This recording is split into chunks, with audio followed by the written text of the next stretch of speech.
Il est 10h53 et c'est l'heure de la chronique Les auditeurs prennent l'antenne. Aujourd'hui, mon invitée c'est Estelle Henriet, étudiante en première année d'information et communication au Campus 3. Bonjour Estelle. Bonjour Nina, ravie d'être avec vous ce matin. De même, un peu de fraîcheur sur le studio ne fait pas de mal. Donc, ce qu'il faut expliquer à nos auditeurs, c'est que vous ne savez pas du tout pourquoi vous êtes ici et que je vous ai prévenu il y a environ 5 minutes que vous seriez en direct.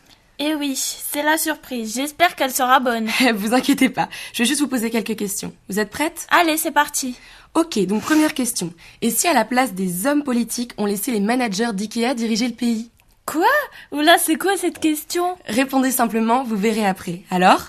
Je me demande si les lois du gouvernement, c'est pas la même chose que les notices d'IKEA, peut-être, vu leur complexité. Ok, prochaine question. Vous me donnez pas la bonne réponse ? À la fin, vous verrez. Pour vous, à quel moment une personne est considérée comme morte ? Eh bien, quand elle ne respire plus. C'est logique, non ?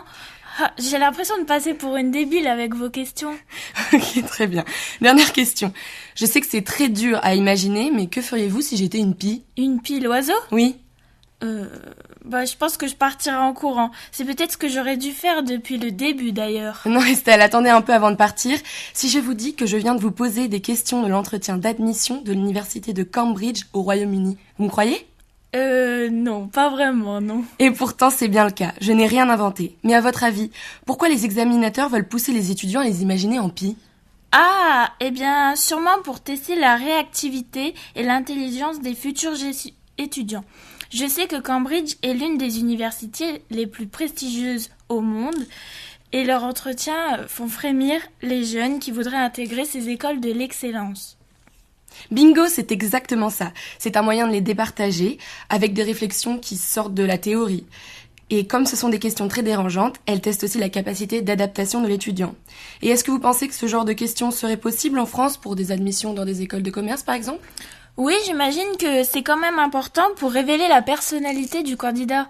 Oui, c'est vrai. Ils ont d'ailleurs demandé une recette de cuisine à l'EM Lyon et même de chanter pour le jury à l'Euromed Management. C'est une école à Marseille, une école de commerce.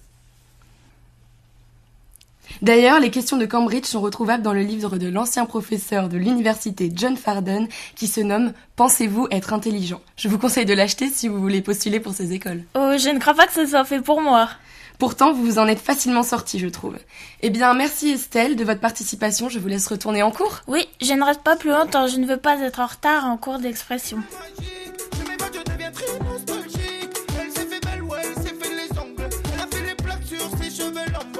Je l'aime bien, elle est gentille et simple, pas besoin d'aller la chercher.